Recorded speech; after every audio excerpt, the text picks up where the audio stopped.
Hello everyone, and welcome back. Hope you're ready for some more reading. I've got my book, and as you can tell, I have my therapy friends with me.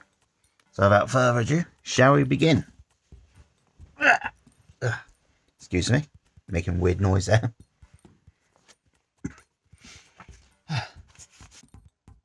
Under the compelling influence of the probe, familiar experiences appeared in the patient's consciousness, whether he decided to focus his attention upon it or not. A song went through his mind, probably as he heard it on a certain occasion.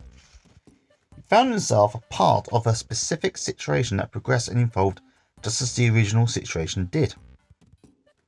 It was to him the act of a familiar play, and he was himself both an actor and the audience. Interesting. Hope you're paying attention to this, people. Perhaps the most significant discovery was that not only past events are recorded in detail, but also the things that were associated with those events. An event and the feeling which was produced by the event are inextricably locked together in the brain, so that one cannot be evoked without the other, Penfold reported. So, let me do it again. I'll read that sentence again. An event and the feeling which was produced by the event are inextricably locked together in the brain, so that one cannot be evoked without the other. Penfold reported, the subject feels again the emotion which the situation originally produced in him, and he is aware of the same interpretation as true or false, which he himself gave to the experience in the first place. Thus, evoked recollection is not the exact photographic or phonographic reproduction of past scenes or events. It is reproduction of what the patient saw and heard and felt and understood. Recollections are evoked by the stimuli of day-to-day experience in much the same way that they were evoked artificially by Penfold's probe. In either case, the evoked recollection can be more accurately described as a reliving than a recalling. In response to a stimulus, a person is momentarily displaced into the past. I am there. This reality may last only a fraction of a second, or it may last many days. Following the experience, a person may then consciously remember he was there. Sequence is involuntary recollections is 1. Reliving, spontaneous, involuntary feelings, and 2. Remembering, conscious voluntary thinking about the past event thus relived. Much of what we relive, we cannot remember. The following reports of 2 pages illustrate the way in which stimulations in the present evoke past feelings. A 40-year-old female patient reported she was walking down the street one morning, and as she passed a music store, she heard a strain of music that produced an overwhelming melancholy. She felt herself in the grip of a sadness she could not understand, the intensity of which was almost unbearable. Nothing in her conscious thought could explain this. After she described this feeling to me, I asked her if there was anything in her early life that song reminded her of.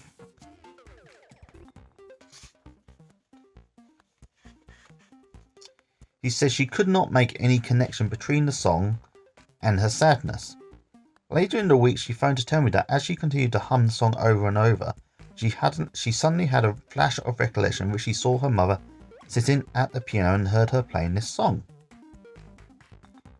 The mother had died when the patient was 5 years old. At the time, the mother's death had produced a severe depression which had persisted over an extended period of time, despite all the efforts of the family to help her transfer her affection to an aunt, who had assumed the mother role. She had never recalled hearing this song or remembering her mother's playing it until the day she walked by the music store. I asked her if the recall of this early memory had relieved her of her depression. She said it had changed the nature of her feelings. There was still a melancholy feeling in recalling the death of her mother, but it was not the initial overwhelming despair she felt at first. It would seem she was now consciously remembering a feeling which initially was the reliving of a feeling. In the second instance, she remembered how it was to feel that way, but in the first instance, the feeling was precisely the same feeling which was recorded when her mother died. She was at that moment 5 years old. Good feelings are evoked in much the same way. We are all aware of how an odour, a sound, or a fleeting glimpse can produce an ineffable joy. Sometimes so momentary it almost goes unnoticed. Unless we put our minds to it, We cannot remember where we had experienced a smell, sound, or sight before, but the feeling is real. Another patient reported this incident. He was walking along L Street by Sacramento's Capitol Park, and upon smelling the odour of lime and sulphur, generally thought to be putrid, being used as a spray for the trees. He was aware of a glorious carefree feeling of joy, and covering the original situation was easier for him since the feeling was a good one. This was the kind of spray that had been used in the early spring in his father's apple orchard, and for the patient as a little boy. This smell was synchronous with the coming of spring, the greening of the trees, and all the joys experienced by a little boy emancipated by the outdoors after the long winter. As in the case of the first patient, the conscious remembering of the feeling was slightly different from the burst of the original feeling that he experienced. He could not quite recapture the glorious spontaneous transference into the past as he did for that fleeting moment. It was as if he now had a feeling about his feeling rather than the feeling itself. This illustrates another of Penfold's conclusions. The memory record continues intact even though the subject's ability to recall it disappears. Recollection evoked from the temporal cortex remains the detailed character of the original experience. When it is thus introduced into the patient's consciousness, the experience seems to be in the present, possibly because it forces itself so irresistibly upon his attention. Only when it is over can he recognise it as a vivid memory of the past. This is quite in depth, I will admit, people. Really in depth, but he did say he wasn't going to use big fancy words, so I wonder what it would have looked like if he had. Well, but still, we shall persist. Another conclusion we may make from these findings is that the brain functions as a high fidelity recorder, putting on tape as it were, every experience from the time of birth, possibly even before birth. The process of information storage in the brain is undoubtedly a chemical process, involving data reduction and coding which is not fully understood. Perhaps oversimple, the tape recorder analogy nevertheless has proved useful in explaining the memory process. The important point is that however the recording is done, the playback is high fidelity. Whenever a normal person is paying conscious attention to something, says Penfold, he simultaneously is recording it in the temporal cortex of each hemisphere. These recordings are in sequence and continuous. When the electrode is applied to the memory cortex, it may produce a picture. The picture is not usually static. It changes as it did when it was originally seen, and the subject perhaps alters the direction of his gaze. It follows the originally observed events of succeeding seconds or minutes. The song produced by cortical stimulation progresses slowly from one phase to another and from verse to chorus. Excuse me. Penfold further concludes that the thread of continuity in evoked recollection seems to be time. The original pattern was laid down in temporal succession. The thread of temporal succession seems to link the elements of evoked recollection we get together. It also appears that only those sensory elements to which the individual is paying attention are recorded, not all the sensory impulses which are forever bombarding the central nervous system. The effect of complicated memory sequences make it seem plausible that each of the memories we can recall has a separate neuron pathway. Particularly significant to our understanding of how the past influences the present is the observation that the temporal cortex is obviously utilized in the interpretation of current experience. Illusions may be produced by stimulation of the temporal cortex, and the disturbance produces one of judgment in regard to present experience. Judgment that the experience is familiar or strange or absurd, that distances and sizes are altered, and even that the present situation is terrifying. These are illusions of perception, and a consideration of them leads one to believe that a new experience is somehow immediately classified together with records of former similar experience so that judgment of differences and similarities is possible. For example, after a period of time it may be difficult for a man to conjure up an accurate detailed memory of an old friend as he appeared years ago, and yet when a friend is met, however unexpectedly, it is possible to perceive at once the change that time has wrought. One knows it all too well. New lines in the face, changes in hair, stoop of shoulder. Penfold concludes, the demonstration of the existence of cortical patterns that preserve the detail of the current experience as though in a library of many volumes is one of first steps towards a physiology of the mind. The nature of the pattern, the mechanism of its formation, the mechanism of its subsequent utilization, and the integrative processes that form the substratum of consciousness. These will one day be translated into physiological formulas.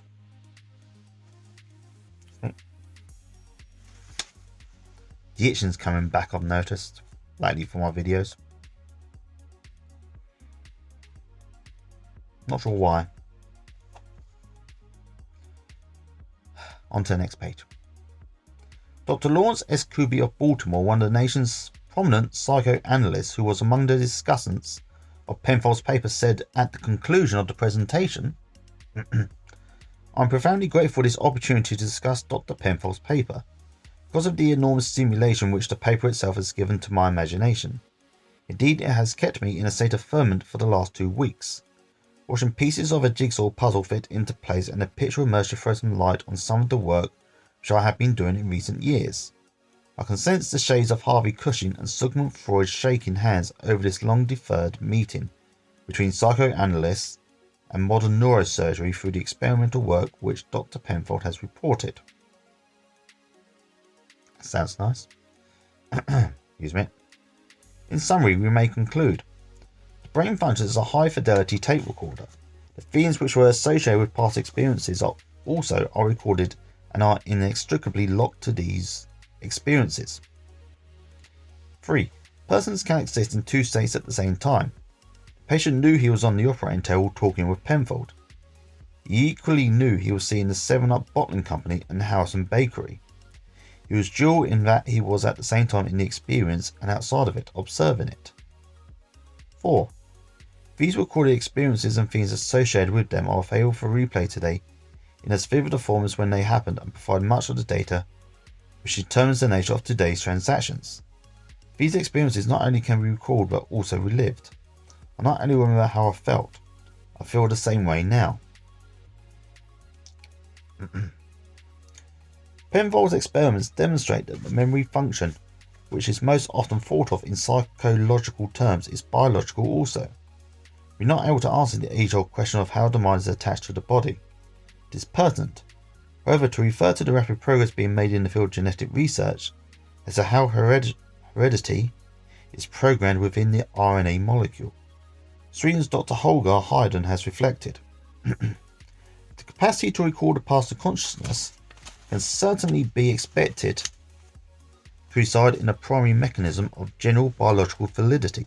A firm link to the genetic mechanism is important. And in this respect, especially the RNA molecule, with its many possibilities, would fulfill many requirements. The observable evidence produced by his biological studies supports and helps to explain the observable evidence in human behaviour. How do we apply the scientific method to behaviour in such a way that our findings constitute as accurate and as useful a body of knowledge as Penfold's findings? And that, people, is where I'm going to leave it tonight, because it's getting very in-depth still. Now, I will understand that my bookings aren't for everyone, and those of you who do may not want to stick around, because this seems really in-depth. I'm not too sure how much better it gets, because I have not read any of these books. But I will keep reading. But if you are interested in more of this book, please let me know, okay? Because if you are interested, then I will prioritize this book. If not, then it'll be low priority, and maybe I'll read little bits. Maybe you'll get like 1 video or 2 a week of me reading this thing. And I'll probably go into another book as well, which may or may not be better. But if you could let me know, that would be great. Really would.